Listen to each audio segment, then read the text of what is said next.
Undang-Undang Daerah Khusus Jakarta telah disahkan oleh DPR Maret lalu. Artinya, Jakarta segera mengemban status baru sebagai daerah khusus Jakarta dengan ibu kota provinsi di Jakarta Pusat. Seperti apa kewenangan daerah khusus Jakarta dan daerah aglomerasi di sekitarnya? Provinsi Daerah Khusus Jakarta atau DKJ disebut bakal menjadi pusat perekonomian nasional yang bersifat global.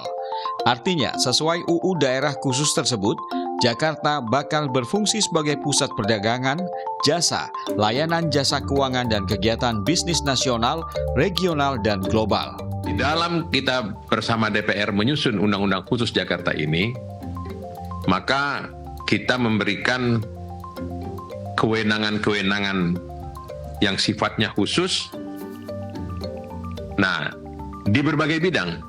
Jadi Pak Taufik Basari barangkali kita masih ingat 15 ya Pak ya, lebih kurang. Seluruh urusan pemerintahan konkuren,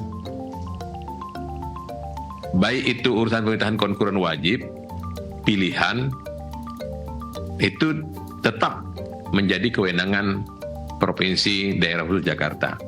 Ditambah lagi dengan kekhususan pada urusan-urusan pemerintahan tertentu. Nah, termasuk urusan pemerintahan di bidang perdagangan ini. Setelah ibu kota negara berpindah dari Jakarta ke IKN di Kalimantan, Jakarta fokus mengembangkan visi utama sebagai kota perdagangan dan kota global.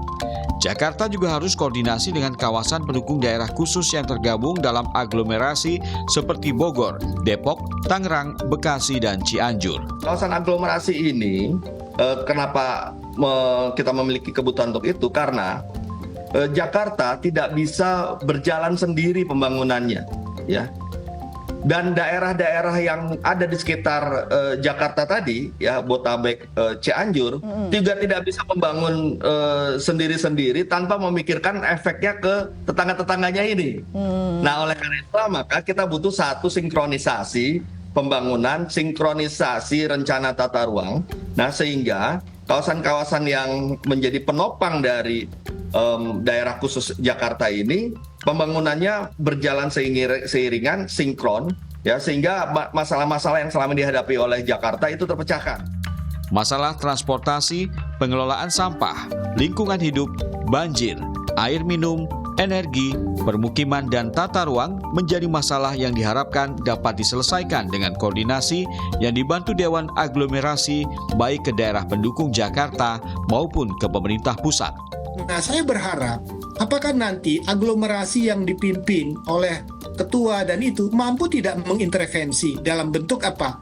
Memberikan subsidi, bantuan, intervensi dalam konteks hal-hal yang paling dirasakan. Contohnya begini, biaya transport itu sangat mahal sekali.